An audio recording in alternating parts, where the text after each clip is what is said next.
सावन का महीने भगवान शिव को समर्पित है और सावन का मंगलवार माता पार्वती को। सावन के मंगलवार को मंगला गौरी की पूजा अर्चना की जाती है। मान्यताओं के अनुसार इस दिन व्रत रखने से मनोकामना जल्द पूरी हो जाती है। सुहागन महिलाएं अगर इस व्रत को रखती है तो उन्हें अखंड सौभाग्यवती होने का वरदान प्राप्त होता है। सावन में मंगलवार को सुहागिन महिलाएं पूरे दिन व्रत रखकर शाम को मंगला गौरी की विधि विधान से पूजा अर्चना करती है और व्रत कथा पढ़ती है।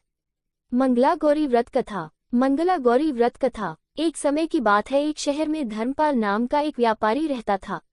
उसकी पत्नी बहुत खूबसूरत थी और उसके पास काफी संपत्ति थी, लेकिन उनकी कोई संतान नहीं होने के कारण वे काफी दुखी रहा करते थे। भगवान की कृपा से उन्हें एक पुत्र की प्राप्ति हुई, लेकिन वह अल्पायु था। उनके पुत्र को श्राप मिला था कि 6 वर्ष की आयु में सांप के काटने से उसकी मौत हो जाएगी। संयोग से उसकी शादी 16 वर्ष से पहले ही एक युवती से हुई जिसका माता मंगला गौरी व्रत किया करती थी। 16 वर्ष की उम्र में सांप के काटने से उसकी मौत हो जाएगी। संयोग से उसकी शादी 16 वर्ष से पहले ही एक युवती से हुई जिसकी माता मंगला गौरी व्रत किया करती थी। परिणामस्वरूप उसने अपनी पुत्री के लिए एक ऐसे सुखी जीवन का आशीर्वाद प्राप्त किया था जिसके कारण वह कभी भी विधवा नहीं हो सकती। इस कारण धर्मपाल के पुत्र की आयु 100 साल की हुई। सभी नवविवाहित महिलाएं इस पूजा को करती है और मंगला गौरी व्रत का पालन करती है और अपने लिए लंबे सुखी और स्थायी वैवाहिक जीवन की कामना करती हैं।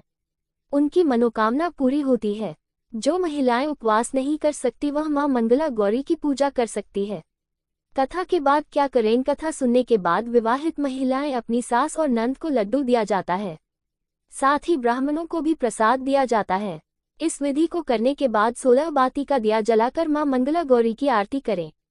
अंत में मां गौरी के सामने हाथ जोड़कर पूजा में किसी भी भूल के लिए क्षमा मांगें। आप इस व्रत और परिवार की खुशी के लिए लगातार 5 वर्षों तक कर सकते हैं।